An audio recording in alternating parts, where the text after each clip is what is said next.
Good day, students. I am Dr. Rodenberg, and I am the real instructor for your organic chemistry lab.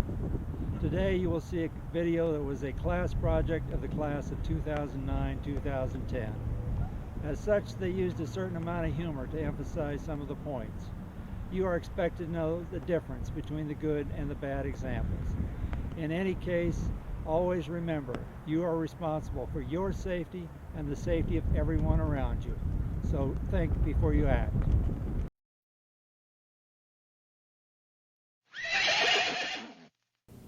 Good morning, students. My name is Vern Sherman. If you haven't noticed, I'm the professor for Organic Chemistry 1 and Organic Chemistry 2. Today we're going to be going over the safety guide handout that you should have one in front of you on your tables. All right, does everyone have one of these? I don't have one. Okay. I think I have some extras up here. Here's one.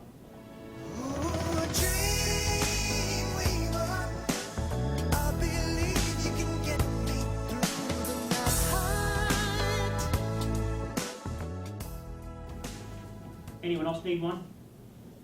Good. So let's begin with the laboratory apparel section on page 1. We'll skip the introduction for the sake of time. Someone read number 1, please. Safety goggles are required in the laboratory at all times. Splash hazards are perhaps the most significant danger present in the lab, and eyes are extremely sensitive.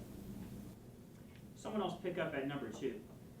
Contact lenses are not permitted in the lab.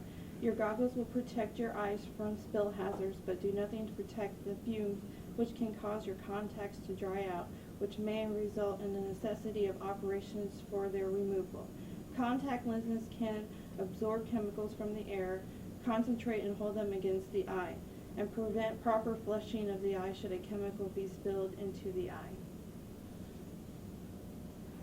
Laboratory aprons must be worn. All right, so let's go over the safety equipment located in the lab.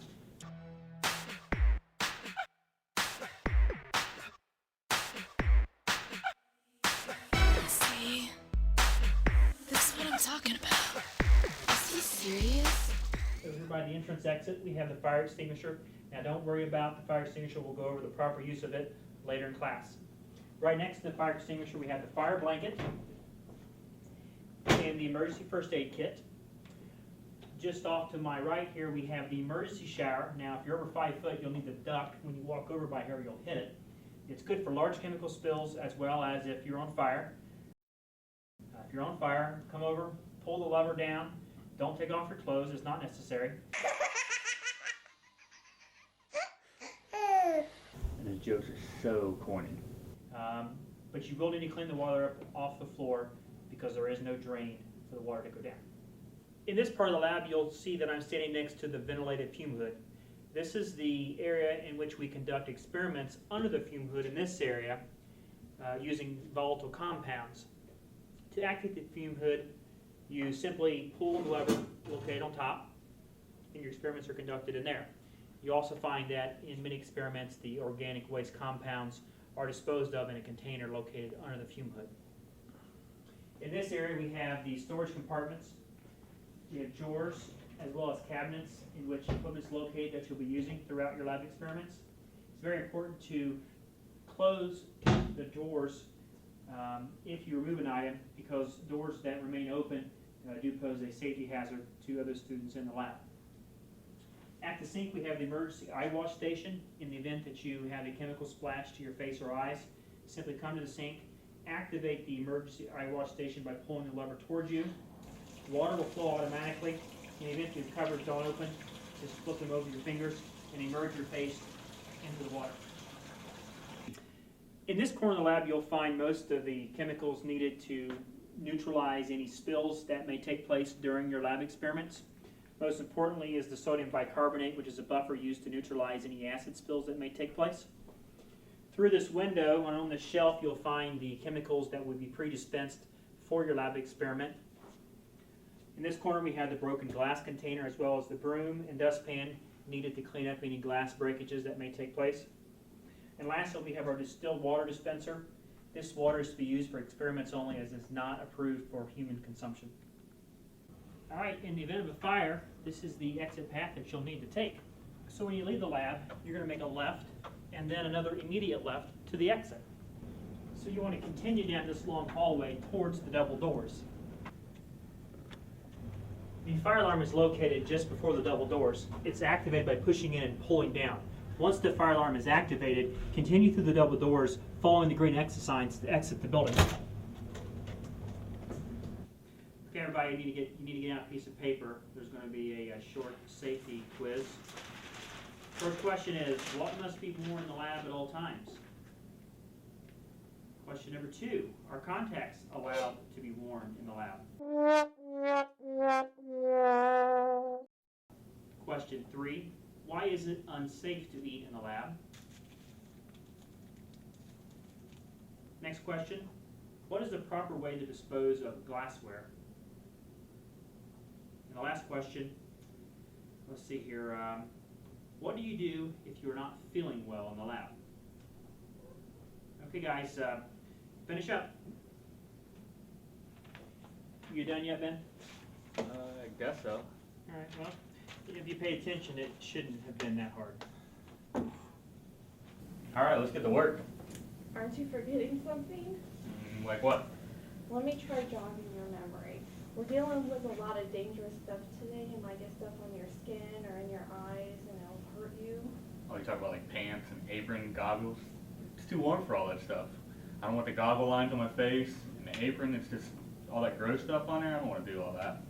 Well, I think you should kind of reconsider that. Don't you remember Alex?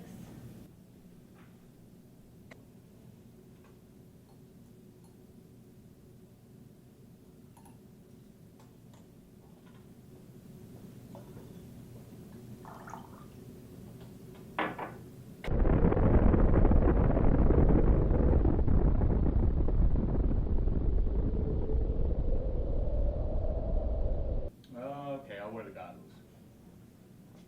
Alright, now we're good to go, right? Hey, don't forget that we're working with dangerous chemicals that could get on your skin. You're talking about the apron, aren't you? Yes, I am. That'd be good not to burn myself and all that other fun stuff, huh? That's correct. Alright, go get that now. All right.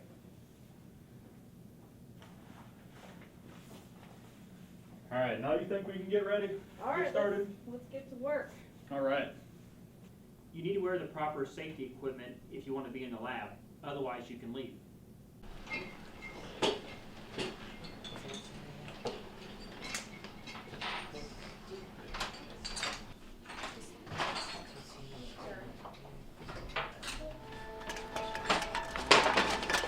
He goes on the side, cuts through the middle, he shoots, he scores! Show up to lab early, leave codes out on the rack, and absolutely no horsing around. Because Oh, my product! accidents like that happen. Let's go check back on our students. Dude, we gotta clean this up before Mr. Sherman gets here. I don't want to get a 0 in lab, man.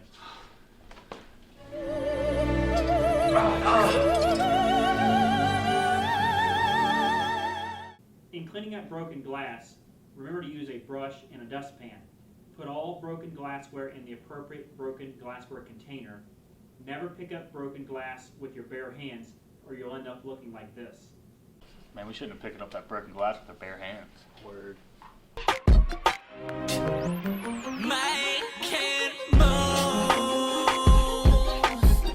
I'm on my skateboard going swings, making moves. Whoa, you got a hot date or something? Man, I just asked this cute nursing girl I just met the other day if I would splurge a little bit and take her out to the atrium, baby. High five. Very nice. Yeah. Alright, the next step is number 2, the smell test.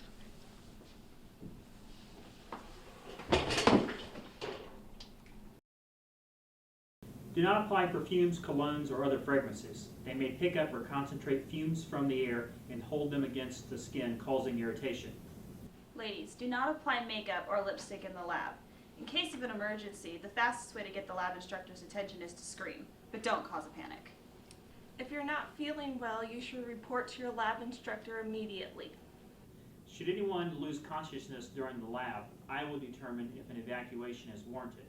If I should lose consciousness, evacuate immediately and seek another professor for help. And always remember, When in doubt, get out. Alright, now what's the chemicals I needed? These names are so long and they're all so similar. 2,4-cyclohexadienol, known. The day was so far away, I'm just gonna grab these. What's the worst that can happen anyways?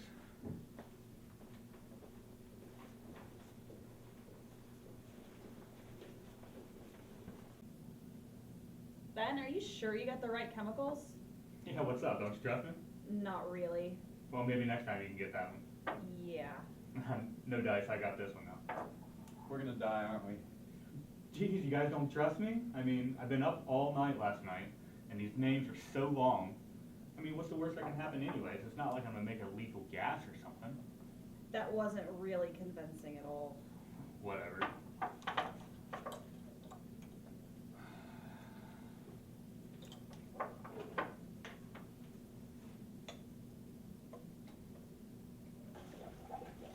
Okay, Brittany, yep, we're good. Next time.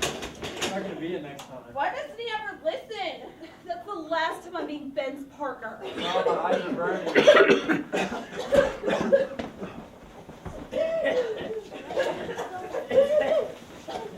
What's going on?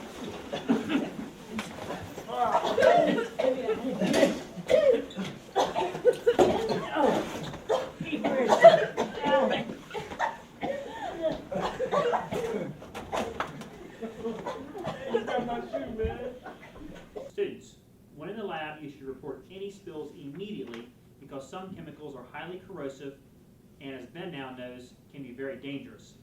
If you spill a chemical onto yourself, remove the affected clothes right away and wash the affected area with plenty of water.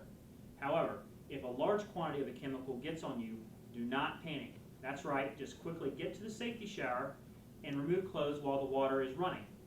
If you happen to spill chemicals on the bench or floor, it is important to clean the spill as soon as possible.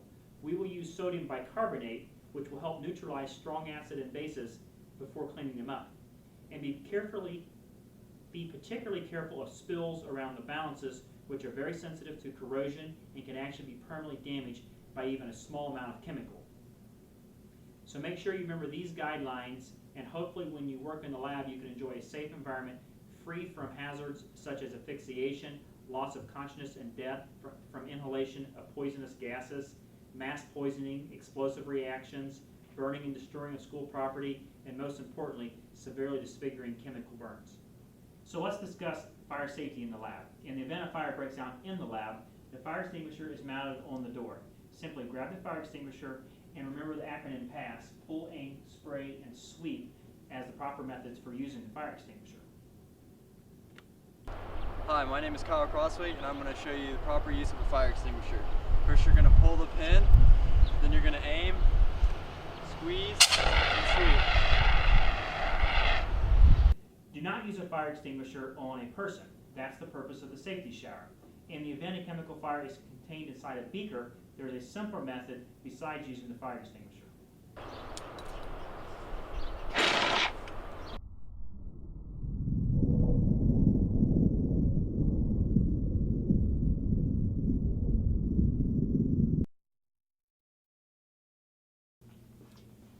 In the event that you have a chemical fire inside of a beaker, all that's necessary is to take a watch glass, place over the beaker, which will smother the fire, extinguishing it.